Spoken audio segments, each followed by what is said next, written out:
Hai Teknosa, balik lagi Stepian di sini. Nah, buat orang-orang yang udah punya smartphone dan laptop atau PC desktop, mungkin posisi sebuah tablet jadi berasa kurang penting ya. Kalau ada syukur ya, kalau nggak ada juga nggak apa-apa. Tapi untuk saya pribadi, tablet masih jadi sebuah device yang cukup penting dan bisa saling nge-backup posisinya di antara smartphone dan juga laptop. Ngomongin soal tablet, pilihan rasionalnya emang sementara cuma ada dua. Pertama, Samsung dengan Galaxy Tab-nya atau Apple dengan iPad-nya.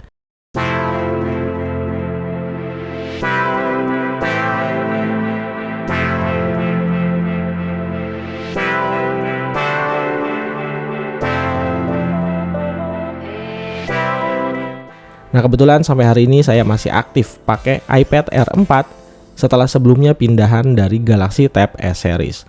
Kayaknya iPad Air 4 ini juga masih banyak peminat ya. Buat yang garansi Inter, di Tokopedia masih banyak yang jual baik dalam kondisi baru ataupun dengan status CPO dengan harga yang terpantau masih relatif stabil, 7-8 juta. Sebenarnya pengen banget ya upgrade ke iPad Pro. Cuma pertama budgetnya belum ada, dan yang kedua kalau untuk di kebutuhan harian ala saya sih, tablet ini masih cukup nyaman dipakai dan belum ada komplain yang berlebihan. Aktivitas sehari-hari kayak misalnya ngetik-ngetik dokumen di Microsoft Office atau juga di Google Keep ya jelas nggak ada kendala. Buat dipakai ngedit video misalnya pakai CapCut dan juga nggak ada masalah juga. Buat yang biasanya ngedit video pakai HP terus pindah ke tablet emang lebih enak ya karena layarnya jelas lebih lega.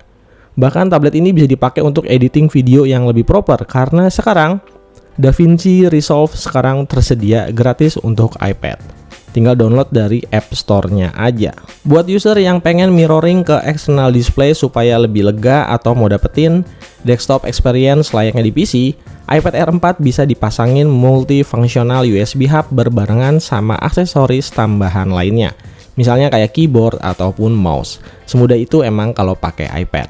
Nah, selain buat kerjaan dan produktivitas, main game di iPad juga kenikmatan tersendiri. Selain layarnya yang gede, bodi di iPad terbuat dari metal. Ini bikin penyebaran panas yang keluar terdistribusikan secara merata. Efeknya adalah gameplay yang dihasilkan bisa lebih memuaskan dengan FPS yang stabil plus suhu yang relatif kondusif seperti game Genshin Impact yang biasa saya mainin di settingan high 60 FPS. Untuk game-game lain yang sekarang lagi hype, saya sering mainin kayak CarX Street. Dia juga bisa kasih gameplay yang memuaskan. Bisa dapat settingan rata kanan walau emang game ini dari pihak developer gamenya kayaknya belum kasih opsi 60 fps. Intinya kalau ngomongin performa, chipset Apple A14 Bionic masih sangat recommended untuk dipakai saat ini sampai mungkin beberapa tahun ke depan. Ini sama halnya kayak iPhone 12 Pro Series. Nah, yang buat tanya apakah varian 64GB-nya cukup bang? Jawabannya tergantung kebutuhan. Kalau saya memfungsikan iPad Air 4 ini pure dipakai produktivitas ya. Jadi 64GB-nya masih cukup, dan kalau kurang biasanya saya pakai layanan berbasis iCloud. Soal storage emang ya si iPad ini bikin kesel. Soalnya dia nggak ada varian 128GB. Cuma ada 64GB dan 256GB yang selisih harganya itu jauh banget. Nah, layar di iPad Air 4 sendiri speknya tuh sama kayak iPad di generasi yang lebih baru. Misalnya nih kayak iPad Air 5 atau iPad generasi 10. Inilah salah satu alasan kenapa saya juga masih bertahan pakai iPad Air 4. Secara visual quality layarnya masih terlihat oke dengan reproduksi warna yang baik. Buat nonton YouTube atau Netflix ya ini semua lebih dari cukup. Sedikit yang harus dikompromiin sama layarnya, paling ya refresh rate-nya aja yang rada-rada masih old school gitu.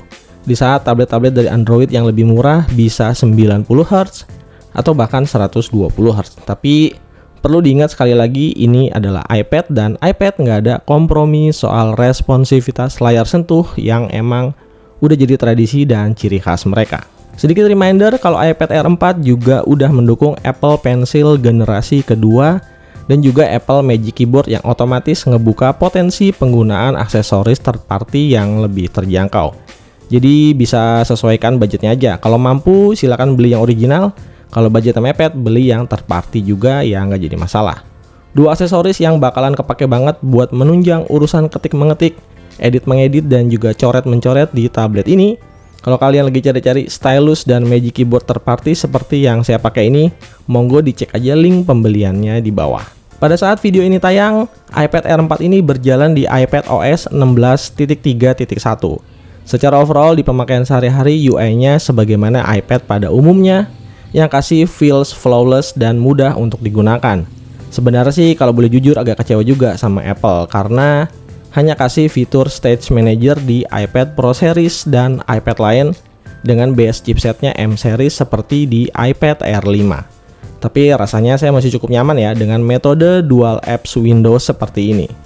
Toh selama digunakan untuk kemampuan real time-nya, multitasking di iPad Air 4 ini emang beneran powerful. Ditambah lagi masih ada support dari touch bar di Magic Keyboard, jadi bikin saya jarang banget nyentuh layarnya. Apakah iPad OS terbaru ini udah sempurna? Ya tentu aja enggak. Beberapa aplikasi belum sepenuhnya support sama fitur dual Windows ya. Untuk Instagram juga masih belum bisa fit to screen dan lucunya lagi, Apple malah kasih semacam fitur minimize yang menurut saya agak mubazir aja.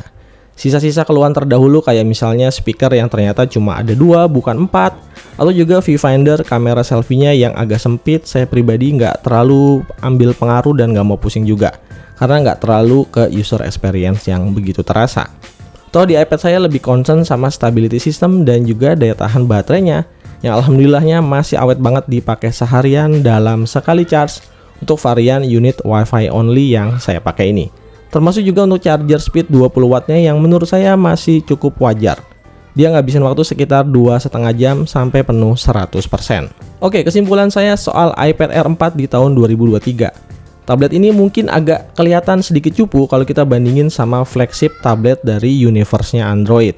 Tapi kalau kita pembandingnya masih dari Apple juga kayak misalnya iPad Air 5 atau bahkan iPad generasi ke-10, ini tentu aja iPad Air 4 belum ketinggalan terlalu jauh, yang artinya dipakai untuk segala macam kebutuhan, tablet ini masih sangat worth it dan nggak perlu-perlu amat buat diganti.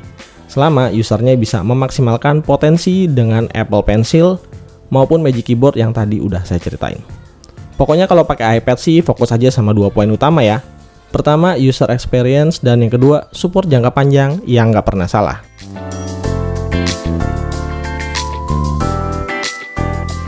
Ada yang masih pakai iPad Air 4 kayak saya? Yuk, sharing pengalamannya di bawah.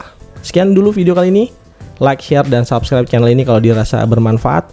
Buat yang mau silaturahmi sama saya, bisa follow Instagram, dan sampai ketemu lagi di video-video berikutnya. Tetap semangat semuanya. Hayat yang Luza pamit, dan stay piano out. Bye-bye guys.